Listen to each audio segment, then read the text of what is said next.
Nós estamos fazendo uma campanha de oração aqui. Vou pedir para a Angélica passar para quem ainda não pegou o papel. Você escreve e a gente coloca aqui, dobradinho mesmo, ninguém vai ler o seu pedido, tá? Mas a gente vai estar orando por ele. Aqui. Caiu um aqui, se ela quer que pegue. Enquanto ela passa, se você tiver aí com a sua Bíblia, por gentileza, abra em Tiago, no Novo Testamento, capítulo de número 2. Tiago, capítulo de número 2.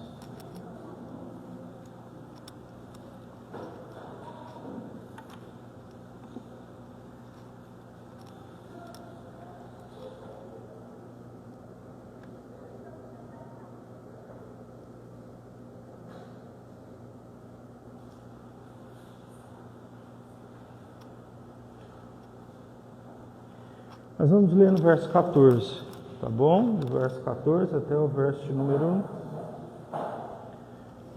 26.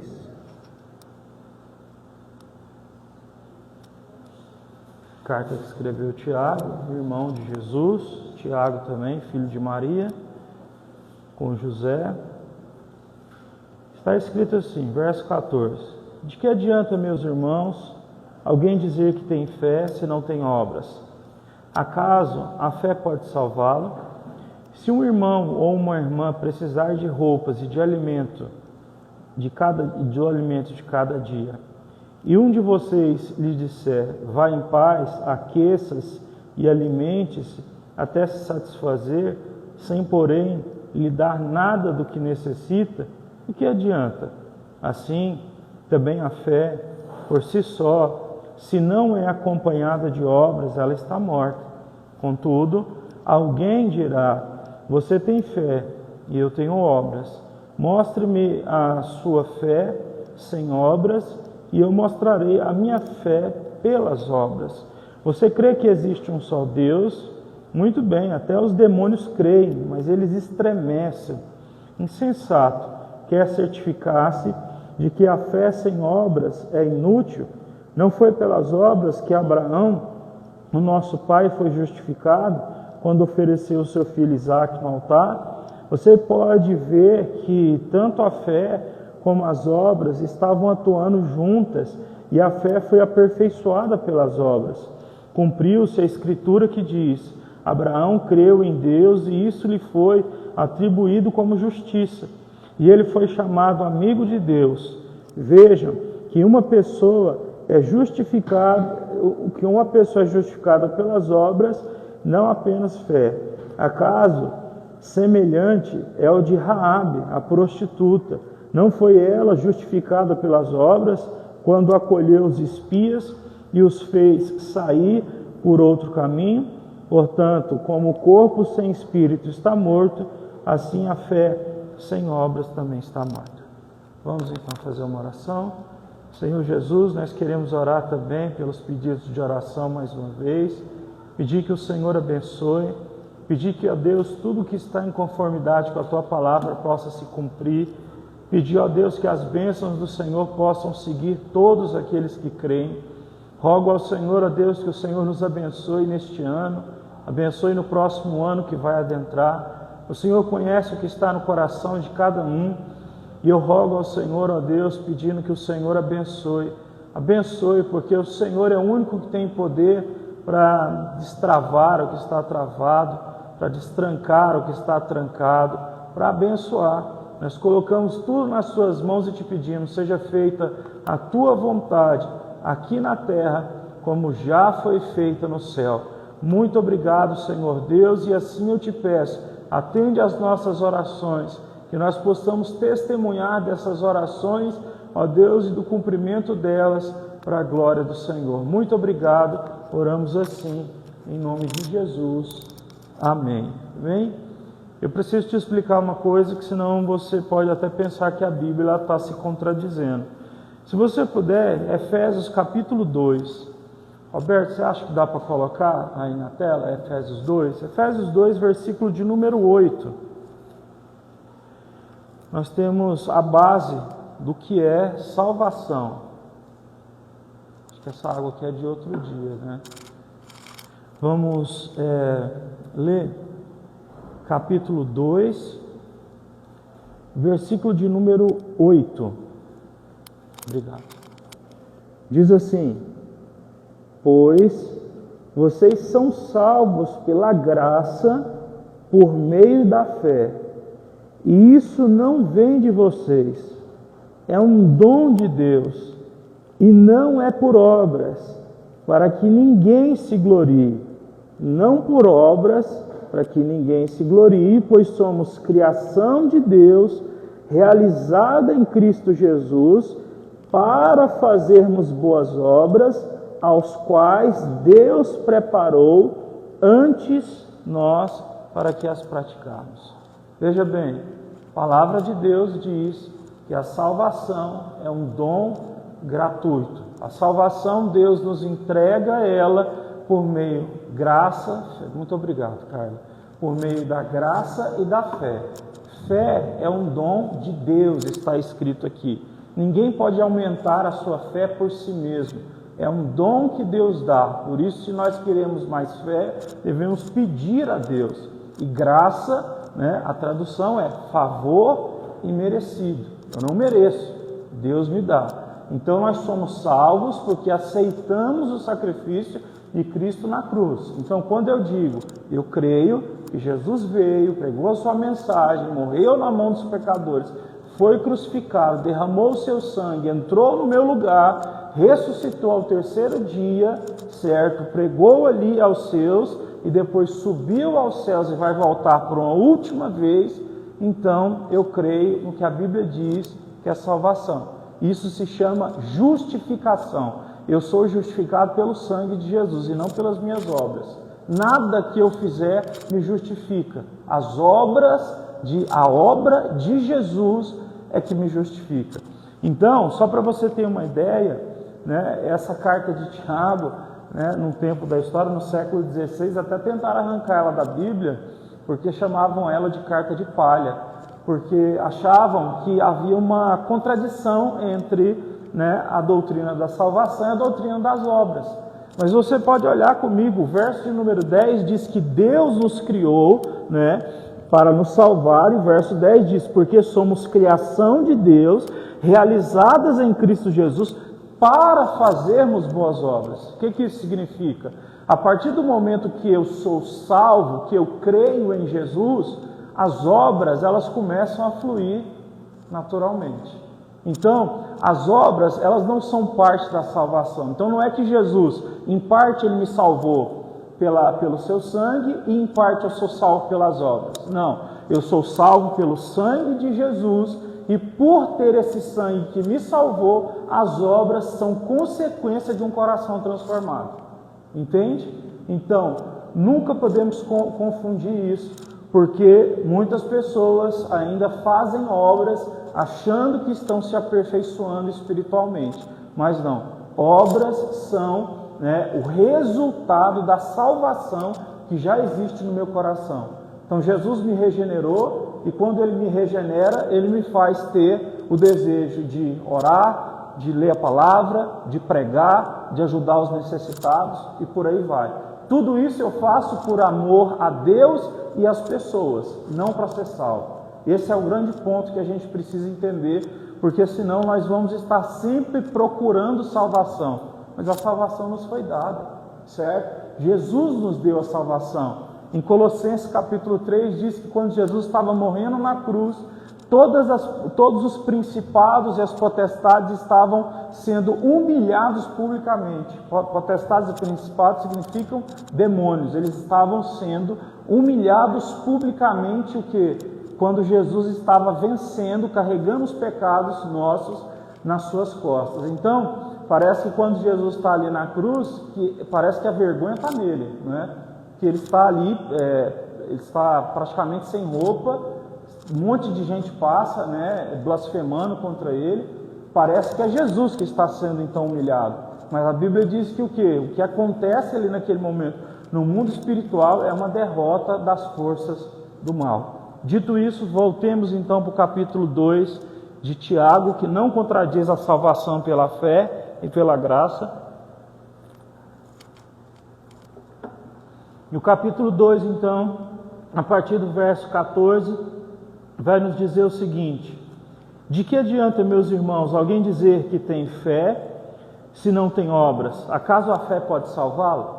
O que ele está dizendo é o seguinte: como uma pessoa pode alegar que é salva se não existe nenhum desdobramento dessa salvação? Ou a gente poderia dizer o seguinte: como alguém pode dizer que foi salvo se continua vivendo do mesmo jeito? Eu poderia te perguntar: você foi salvo de quê então? Se a sua conduta continua a mesma, diante dessa salvação. Então, Tiago, ele vai fazer essa pergunta, certo? E nós precisamos entender isso. Se existe Cristo, se existe crescimento na fé em nós, precisa haver algum tipo de resultado. Jesus disse que o quê? Que a árvore é conhecida pelos seus frutos. Se dela der frutos bons, é porque é uma árvore que está enraizada e está sendo, então, constantemente sendo abençoada por Cristo. Se é uma árvore que dá maus frutos, tem alguma coisa errada nessa salvação. Então, o que acontece? Pelas obras, nós podemos, então, observar se existe algum tipo de salvação ou não. Nós não fomos chamados para julgar se as pessoas vão para o céu ou não. Mas pelas obras nós temos então uma forma de identificar se as pessoas elas foram salvas. Então, não dá para saber. Por quê? Porque existem várias pessoas que elas vão na igreja e as igrejas dizem assim, no final do culto: quem quer aceitar Jesus? As pessoas elas levantam a mão, vão na frente, recebem oração, tudo mais. Só que a vida continua a mesma, nada muda, nada se transforma, E a gente entende que aquilo ali foi só um processo retórico, uma coisa que não tem nenhum tipo de significado. Então isso não é conversão, isso não é regeneração da alma. Então, quando você vê alguém que participou disso, não tem salvação, certo? Porque a salvação vai implicar na regeneração. O profeta Ezequiel, ele disse assim, que quando o Senhor Deus, ele vem sobre nós e regenera a nossa alma, ele tira o coração de pedra que está em nós e coloca o coração de carne, sensível para ouvir a voz de Deus, sensível para então andar de forma espiritual. Então Tiago, ele está confrontando pessoas que se dizem cristãs, mas que não fazem nada certo que testifique essa cristandade. No verso de número 15, ele vai dizer o seguinte: se um irmão ou irmã precisar de roupas e de alimento de cada dia, e um de vocês lhe disser: vá em paz, aqueça-se e alimente-se até se satisfazer, sem porém lhe dar o que ele necessita, do que adianta? Então, se alguém cruza o nosso caminho com fome, com sede, com frio, e a gente não faz nada, e a gente só diz que Deus te abençoe, que Deus cuide de você, vá em paz, tem alguma coisa errada com a nossa fé. Nós somos chamados então para manifestar a nossa fé de forma prática. Jesus um dia, ele disse assim, ele contou uma parábola lá, e ele disse assim, ele disse para os discípulos: eu estive entre vocês preso e vocês não foram me visitar. Estive com fome e ninguém me deu de comer. Estive com frio e ninguém me deu roupa para vestir. E os discípulos perguntaram: Senhor, quando tu esteve preso? Quando tu teve fome? Quando o Senhor teve frio? E Jesus disse: quando os meus pequeninos passam por isso e vocês não ajudam, é isso que acontece. Então, quem faz aos menores está fazendo, na verdade, a Deus, a Cristo. Então, é necessário que hajam ações da nossa parte para que isso aconteça. E isso a gente entende também que acontece com relação à igreja. Nós não fomos chamados simplesmente para nós irmos na igreja ouvir a palavra. Nós fomos chamados para nos levantar e servir a Deus através da igreja. Nós fomos chamados para pregar o evangelho para pessoas e trazer elas para a igreja, para que elas possam aprender mais, louvar junto conosco, orar junto conosco, porque a Bíblia fala sobre essa comunhão, porque uma pessoa sozinha tentando fazer isso é muito difícil. Então é por isso que nós somos chamados para fazer isso. A Bíblia diz, capítulo 10, verso 25 de Hebreus: não deixem de congregar como é o costume de alguns, porque essa pessoa ela vai ficar enfraquecida. Então, nós somos chamados para fazer alguma coisa. E a minha pergunta é, como igreja, o que você tem feito, certo? Na igreja, para que haja a edificação da igreja e para que haja a edificação de quem entrar na igreja. Então, hoje em dia a gente tem um problema muito grande, porque as pessoas elas adotam uma posição meio consumista. Então, hoje em dia existem grandes igrejas, as pessoas vão lá porque elas têm filhos, elas deixam os filhos lá com um monte de professor, umas salas maravilhosas, cheias de brinquedos. Elas vão numa igreja para ouvir músicas, cantores famosos e coisas nesse sentido. Então as pessoas elas não vão na igreja mais para servir o Senhor, não é mais pela qualidade da pregação da palavra, não é mais pela qualidade bíblica do louvor, mas é simplesmente para consumir algo, entende? Mas nós somos chamados para fazer alguma coisa como igreja, fomos chamados para fazer alguma coisa para os necessitados. Então nós precisamos nos levantar. As últimas palavras de Jesus antes dele subir aos céus foram: ide e preguem a minha palavra por todo o mundo, certo? E aí os sinais acompanharão aqueles que crêem. Então nós fomos chamados para nos levantar e fazermos alguma coisa. Então nós estamos sempre pedindo a Deus que Ele nos levante e nos abençoe, mas a gente precisa se levantar e fazer algo para Cristo, não é? Tem uma frase que diz assim: cuide das coisas de Deus, que Ele vai cuidar das suas coisas. Mas nós ficamos envolvidos demais com a nossa vida e esquecemos de cuidar das coisas que são para a glória de Jesus, para a glória do nome de Deus. O verso de número 17 diz assim: assim também a fé por si só, se não é acompanhada de obras, ela está morta. Ela está morta. Então alguém pode dizer: o Senhor Deus, Ele desde que eu estava na barriga da minha mãe já orava, já nasci, cresci na igreja, eu fui eleito por Deus para ser salvo, fui predestinado para ser uma pessoa que lê a Bíblia, que ora, que tem salvação. Mas aí Tiago vai confrontar: mas que fé é essa que está morta porque não tem ações? Então existe alguma coisa errada quando não existe ações da nossa parte na direção de Deus e na direção das pessoas. Veja o que eu estou te dizendo nesse dia de hoje. Nós estamos fazendo muitas orações por nós mesmos, nós estamos muito preocupados com a nossa vida e nós estamos olhando muito pouco para o serviço da igreja e para o serviço para os necessitados. E se de alguma forma você espera alguma coisa de Deus para a sua vida, o que você deveria fazer é justamente inverter essa posição. Foi o que Jesus falou: busque em primeiro lugar o reino de Deus e a sua justiça, e as demais coisas eu acrescento na sua vida. Então, nós precisamos inverter as nossas orações para que nós possamos glorificar a Deus, sairmos então do egoísmo e dessa forma podermos ver a grandeza de Deus agindo ao nosso favor. Versículo 18, ele diz assim: contudo, alguém dirá: você tem fé e eu tenho obras. Mostre-me a sua fé sem obras e eu te mostrarei a minha fé pelas obras. Você vê que Tiago ele está brigando literalmente com o aqui no verso abaixo. Elas têm o que? Entendimento intelectual da salvação de Jesus. Elas têm até um certo tipo de entendimento emocional sobre Jesus, mas não fazem nada. Não fazem nada para a glória de Deus, não fazem nada para Jesus. E o texto diz: até os demônios creem em Jesus, mas eles estremecem, eles não fazem nada. Entende? E Tiago está dizendo: me mostra a sua fé, mostra, eu vou te mostrar as minhas obras. E aí? O que vale mais? Porque Tiago ele está o quê? Mostrando obras que são resultados da fé. E ele está confrontando pessoas que dizem: ah, mas eu tenho fé. Gente, isso existe demais hoje em dia. Tem gente que hoje em dia para de ir na igreja porque acha que pode servir a Deus sozinho. A pessoa não consegue nem pregar para outra pessoa, acha que pode servir a Deus sozinho. Tem gente que o quê? Que acha uma coisa banal servir na igreja, fazer alguma coisa para Deus.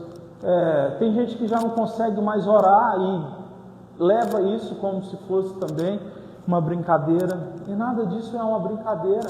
A pergunta é: aonde estão as suas obras? A Bíblia diz que no final de tudo, nós vamos chegar diante do Senhor e vão haver obras que são de palha, madeira e feno, ouro, prata e pedras preciosas. Aí diz que quando nós chegarmos lá no tribunal de Cristo, certo? As nossas obras vão ser queimadas. E as obras de palha, madeira e feno vão ser consumidas. Não vale nada. Mas aqueles que têm o que? A sua vida e servem ao Senhor, e as suas obras são ouro, prata e pedras preciosas, elas vão ser o que? Queimadas. Mas quando você queima esse tipo de material, ele só se torna mais valioso. E isso na Bíblia a gente chama de galardão. Nós não temos muitas informações sobre o que é o galardão, mas fala-se sobre isso claramente na Bíblia, sobre os cristãos que manifestam as suas obras a Deus e que eles vão receber o seu galardão diante do Senhor. Então que Deus possa nos abençoar, para que nós possamos entender isso e compreender que é preciso ter obras, mas não obras que são frutos da culpa da nossa mente, não obras que são frutos eu acho que eu preciso ser salvo, sabe? Porque hoje em dia, se a gente fala sobre obras, a maioria das pessoas elas têm na mente o que? O pensamento sobre caridade, né? Ou coisa nesse sentido. E hoje em dia é muito fácil fazer esse tipo de coisa. A gente sabe, pessoas do mundo inteiro que têm muito dinheiro, elas fazem caridade. Uma coisa é você fazer caridade, outra coisa é você estar envolvido com Deus e poder então fazer estas obras que beneficiam essas pessoas. A diferença é que você está envolvido espiritualmente com essa obra, não é? Porque alguém que tem muito dinheiro, mandar dinheiro para algum lugar, isso é a coisa mais fácil que tem. Por exemplo, aqui em Goiânia, em Aparecida de Goiânia, olha, o que mais tem são casas de idosos, casas de recuperação de pessoas viciadas em drogas e álcool. O que mais tem são casas que estão repletas de apoio financeiro. Não precisa de apoio financeiro, mas sabe quando você liga querendo ir lá, sabe o que eles dizem? Olha, aqui está precisando muito de apoio emocional e espiritual, de alguém para vir aqui, passar a tarde com o pessoal, pregar uma palavra. Por quê? Porque não falta esse tipo de apoio. As pessoas elas dão esse tipo de apoio. Várias igrejas, várias pessoas, elas vão até os lugares e dão. E tem muito lugar que não tem nem onde guardar mais o tanto de coisas que eles ganham materialmente falando. Mas nós somos chamados o quê? Para pregar a palavra de Deus, para abençoar as pessoas nesse sentido. Então Tiago ele está confrontando esses que dizem que têm fé, mas que na verdade eles não têm obras onde o seu coração está envolvido. Jesus um dia disse assim para os discípulos: olha, a obra ela é muito grande, mas são poucos os trabalhadores. E aí Jesus diz assim: orem ao Senhor Deus para que Deus envie mais trabalhadores. Por exemplo, uma igreja como essa aqui, se todos tivessem empenhado, mesmo em pregar a palavra para trazer uma pessoa, a igreja ela crescia, ela se multiplicava e ia avançando, porque ninguém dá conta de fazer tudo sozinho. Então não dá simplesmente para a igreja ser movimentada pela pregação do púlpito, pelas canções e pelas orações. Não dá. A igreja ela precisa que haja a união do corpo inteiro. Paulo diz que a igreja é como um corpo, né? Alguns são igual um olho, outros são mão, outros são pé, outros são quadril, e cada um de nós tem uma função. Se cada um assumisse a sua função, de fato nós então cumpriríamos o que o Senhor Jesus diz que é fazer a sua obra. Mas infelizmente não. Infelizmente nós temos muitas pessoas que elas são muito relapsas no sentido de procrastinar, deixar para depois, né? Você relapsa, ela ouve isso aqui, mas finge que não é com ela. Então, isso é muito ruim, né? Se nós nos envolvêssemos, com certeza haveria crescimento. Você sabe o que é o pior? Que essas igrejas grandes que têm muito dinheiro, elas crescem, mas elas não crescem, certo? De qualquer jeito. Elas têm muitos voluntários. O povo quer se voluntariar porque de alguma forma eles querem participar, certo? Daquele lugar que é grande. Mas é difícil alguém querer participar do começo, vamos dizer assim, de alguma coisa, né? Da fundação, né? De cuidado das primeiras coisas. Mas está escrito lá em Zacarias que a gente não deve desprezar o início das coisas, né? As pequenas coisas não devem ser desprezadas. O verso de número 19 diz assim: você crê que existe um só Deus? Muito bem, até mesmo os demônios creem e eles estremecem. O que ele está dizendo? Eu e você falarmos que cremos em Deus, não adianta nada. Olha, o tanto de gente que eu já conheci, que debatia a Bíblia, que sabia de Bíblia todinha, sabia tudo de Bíblia, tudo de teologia, mas na hora do vamos ver, não evangeliza. Na hora do vamos ver, a pessoa está na igreja há 20 anos, nunca levou uma pessoa para a igreja. Não tem um que é fruto do seu ministério, sabe? Alguém que você pode dizer assim, essa pessoa é fruto do meu ministério, porque eu orei por ele, eu preguei para ele, eu me esforcei para continuar pregando. Tem gente que está há muitos anos, não tem fruto de ministério nenhum. Então ele está dizendo, os demônios também, eles creem que Deus existe, mas estremecem. Então, ter Jesus aqui, tem muita gente que tem, sabe? O que mais tem hoje em dia são discussões para saber, sabe, os detalhes da Bíblia, isso e aquilo, mó besteira.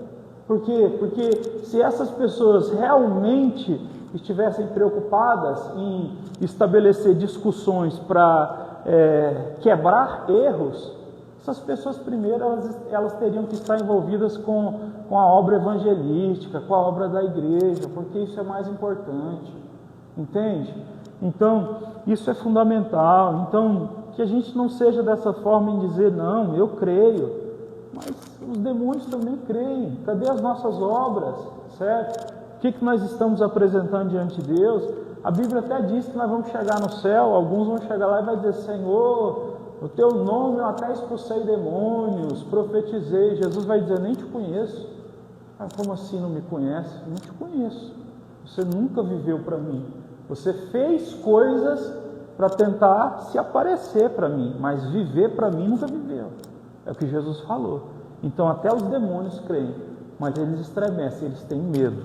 O verso de baixo, nós já estamos chegando aí na reta final, verso de número 20 diz assim: insensatos, quer certificar-se de que a fé sem obras é inútil? Então até quando a gente vai querer justificar a nossa fé dizendo, não, mas eu tenho fé em Deus, não, mas eu vou na igreja uma vez por semana? Cadê os frutos? É o que Tiago está dizendo. Ele fez essa pergunta aqui 4 vezes até agora. Cadê os seus frutos? O que é que está acontecendo através da sua vida? Tem alguma mudança na sua casa? Tem culto familiar na sua casa? Você reúne a sua mulher, seus filhos, ou você, sua mãe, ou você com quem você mora, e você chega, certo? De noite, né? Pega a Bíblia, faz uma leitura e faz uma oração. Como que isso não acontece? Isso está sendo dito desde os primeiros livros da Bíblia, que nós devemos o quê? Falar da palavra de Deus de dia e de noite. Como que isso pode acontecer? Tem gente que tem vergonha de falar de Deus na área do seu trabalho, porque acha que no trabalho não convém. Cristo, Ele é para todas as horas. A verdade é que Cristo nos salva para modificar todas as áreas da nossa vida. Como que eu não vou falar dele em uma área específica da minha vida? Ele é tudo para mim. Tudo que eu sou foi Ele que me fez ser, porque se não fosse Ele, eu estaria muito pior em tudo, no meu comportamento, em tudo, no meu caráter, minha postura, tudo estaria pior. Então como eu vou ter vergonha de falar do Senhor? Jesus disse, aquele que tiver vergonha de mim nessa terra, quando chegar no céu, eu também me envergonharei de ti. Então isso é uma coisa muito séria. Nós somos chamados para ter obras, nós somos chamados para fazer alguma coisa, para colocar nossa mão na massa. Isso é coisa séria. Verso de número 21. Não foi pelas obras que Abraão, o nosso pai, foi justificado quando ofereceu seu filho Isaque no altar? Olha o que ele está dizendo, para você ver aqui claramente que não há contradição entre Efésios e Tiago. Ele vai dizer, Abraão é o quê? O pai da fé, não é verdade? Está escrito em Romanos e em Gálatas. Ele é o pai da fé porque Deus deu uma palavra para ele e disse, sai da sua terra e do meio da tua parentela. Ele nunca tinha visto Deus. Na terra dele tinha um monte de ídolos que eram estátuas. Ele ouviu Deus e obedeceu e saiu. Ele é o pai da fé. Mas aí o que? Tiago vai dizer, quando é que ele foi justificado? Quando Deus chegou para ele e disse: pega o seu filho, porque essa é a promessa que Deus tinha feito. Vou te dar um filho, e desse filho seu vai crescer, multiplicar e vai virar uma nação. Deus vai lá e fala: pega o seu filho, que já era um rapaz, né? Sobe no monte, e lá em cima do monte você vai sacrificar ele para mim. E Abraão faz exatamente o que Deus diz, sobe no monte, pega o menino, amarra o menino em cima do altar, certo? Levanta o cutelo para matar o próprio filho, e aí um anjo de Deus aparece e diz: Abraão, não precisa fazer. O Senhor estava testando o seu coração para ver se você amava mais a ele ou ao seu filho. Você provou, você me ama mais do que ama qualquer coisa que existe nessa terra. Então Abraão foi justificado, aperfeiçoado na sua fé por causa da obra. Então ninguém pode dizer que Abraão é o quê? É o pai da fé simplesmente porque ele tinha uma fé que não se manifestava na prática. Toda fé se manifesta na prática. E aí vai se usar o segundo exemplo aqui, que diz no verso número 24: vejam que uma pessoa é justificada pelas obras e não apenas pela fé. Essa justificação, novamente eu repito, não é justificação para a salvação, mas é justificação para provar que a sua fé é viva. Porque você pode dizer para mim: não, eu creio em Jesus, e a sua vida ser simplesmente um desastre. Então eu posso perguntar a você: como que Jesus está aí se você vive do mesmo jeito que uma pessoa que não crê no Senhor, certo? Então isso pode ser questionado, porque a árvore, certo, é conhecida pelos seus frutos. No capítulo 15 de João, o que está escrito? Jesus é a videira verdadeira, nós somos os ramos. Se nós permanecermos em Cristo, nós daremos muito fruto, porque sem Cristo nada nós podemos fazer. Então, em Cristo nós damos fruto, e esse fruto são frutos positivos, certo? Então, Deus, Ele nos dá essa graça. Versículo de número 25, o penúltimo diz: caso semelhante é o de Raabe, a prostituta. Não foi ela justificada pelas obras? Quem foi Raabe, para você entender rapidamente? Os espias, né, eles foram mandados até a cidade de Jericó, na época de Josué. Moisés já tinha morrido, Josué ele estava liderando o povo de Israel até o povo chegar na terra prometida. Eles já tinham saído do exército e tinham chegado aonde? Em Jericó, que era conhecida pelo quê? Pela altura das suas muralhas. O que Josué fez? Ele mandou com que alguns espias fossem até, certo, Jericó. E esses espias foram até lá. O que acontece? Eles acabaram chegando numa casa onde morava uma mulher que era prostituta e a sua família. E o que acontece? Eles disseram, eles foram claros em dizer: nós vamos atacar Jericó porque Deus nos entregou, Deus entregou vocês nas nossas mãos. Sabe o que Raabe fez? Raabe, ela disse assim: eu vou amarrar então na janela da minha casa um pano vermelho. E esse pano vermelho é porque eu peço misericórdia, não mata nem a mim e nem os meus filhos e nem os meus parentes quando Deus entregar Jericó na mão de vocês. Foi isso que ela fez. Os espias foram embora, aconteceu tudo que a gente sabe, 7 voltas nas muralhas e tudo mais, caíram as muralhas e a Bíblia diz que o povo de Israel poupou o que? Raabe. E você sabia que Raabe está na genealogia de Jesus? Uma mulher que era prostituta, ela foi justificada pela fé e ela está na linhagem de Cristo, né? E ainda nós temos o simbolismo ali do pano vermelho que ela bota na janela dela como sendo, né, o sangue de Cristo que o quê? Que perdoou, que lavou eles do pecado e livrou eles da morte. Então, essa mulher, mesmo estando nessa condição de vida, foi possível mudar. Então, falar de fé também não é só falar, né, de coisas duras. Falar de fé é falar que é possível mudar. Assim como Raabe, então, ela sai de uma vida como essa, sendo uma prostituta e é justificada pela fé. Qualquer pessoa que crê no Senhor Jesus Cristo, né, e é transformado no seu coração, pode viver uma vida diferente. Sabe quem mais está na genealogia do Senhor Jesus Cristo? Por exemplo, Ruth, que ela era moabita. Sabe quem eram os moabitas? eram que os filhos, né, da filha mais velha de Ló. A filha mais velha de Ló embebedou o pai e dormiu com o pai, incesto, certo? Ruth era moabita, ela está na genealogia de Jesus. O Senhor Jesus, então, ele faz coisas que são maravilhosas, porque aonde existe fé, arrependimento, mudança de vida, certo? E o fruto dessas obras, há poder de transformação. Foi como o apóstolo Paulo também, que ele era um homem que queria matar os cristãos, fez muito mal, mas se converteu no caminho de Damasco e foi um grande evangelista, né, do primeiro século. Para a gente encerrar então, verso de número 26. Portanto, como o corpo sem espírito está morto, assim a fé sem obras, ela também está morta.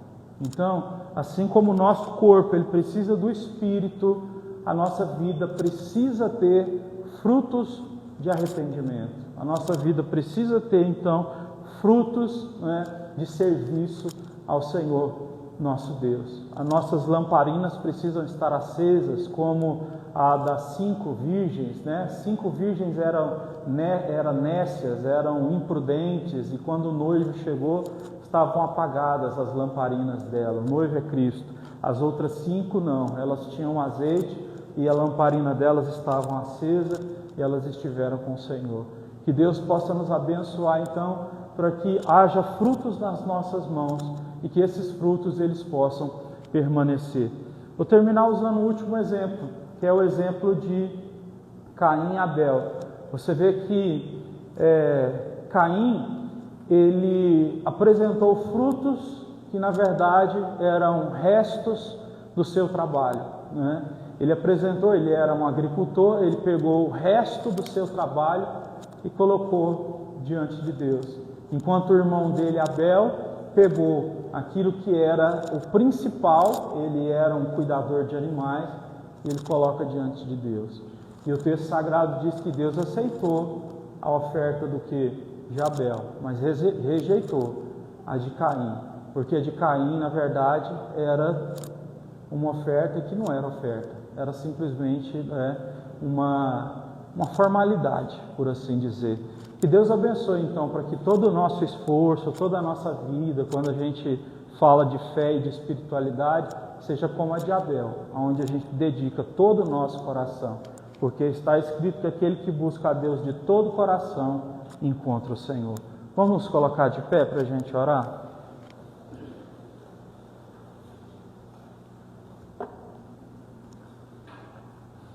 Vamos orar antes da gente cantar um hino. Senhor nosso Deus, nós te agradecemos pela tua santa palavra e te pedimos, ó Deus, move o nosso coração no caminho da fé, para que assim ele possa, ó Deus, ser abençoado pelo Senhor. Tira de nós, ó Deus, esse entendimento de que a gente precisa olhar só para nós mesmos, porque esse mundo nos chama, Deus, para vivermos de forma egoísta, mas nós não podemos viver assim diante do Deus Todo-Poderoso que nos chamou. Abençoa, Senhor Deus, o nosso coração, a nossa mente, ajuda-nos a viver para que assim o Evangelho seja glorificado e que assim haja frutos que estão nas nossas mãos, que haja obras nas nossas mãos, porque do que adianta eu dizer que tenho fé se não tenho obras? Ajude-nos, Senhor, para que assim como Abraão, que mostrou por meio do chamado que o Senhor deu a ele, para que ele sacrificasse o filho, ele provou que amava o Senhor mais do que tudo. Abençoa-nos, ó Deus, para que assim nós possamos provar diariamente que amamos o Senhor mais do que tudo. Esse é o primeiro mandamento: ame a Deus acima de todas as coisas, assim como Raabe, Senhor, que acreditou que o Senhor iria entregar Jericó nas mãos do povo do Senhor, o povo de Israel. Esta mulher, ela foi e cumpriu a palavra, ela deu aos espias ali a morada por alguns dias e depois ajudou eles a saírem da cidade.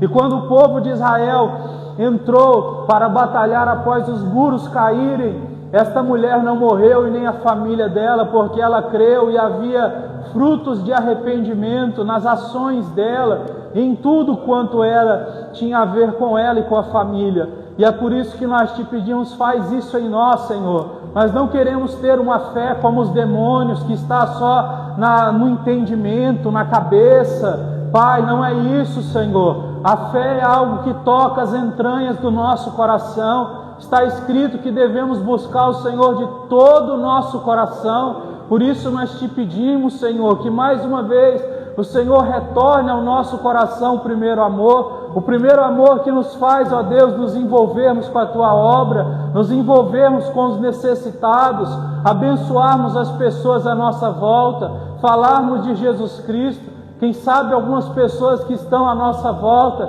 estão pensando em coisas terríveis, ó Deus, como dar cabo na sua própria vida, estão pensando em tomar atitudes que vão ser prejudiciais para o resto da trajetória e da jornada. Mas eu te peço, Senhor, que o Senhor possa nos usar, possa nos abençoar. Abençoa essa igreja, Pai, que cada um possa tomar a sua posição e dessa forma o seu nome ser glorificado.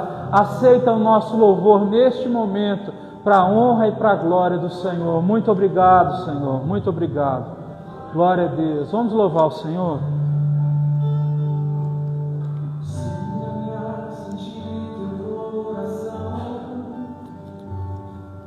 Jesus, quero ouvir teu respirar,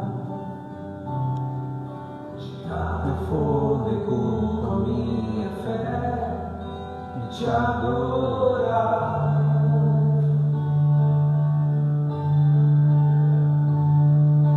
Jesus, tu és o pão que me alimenta,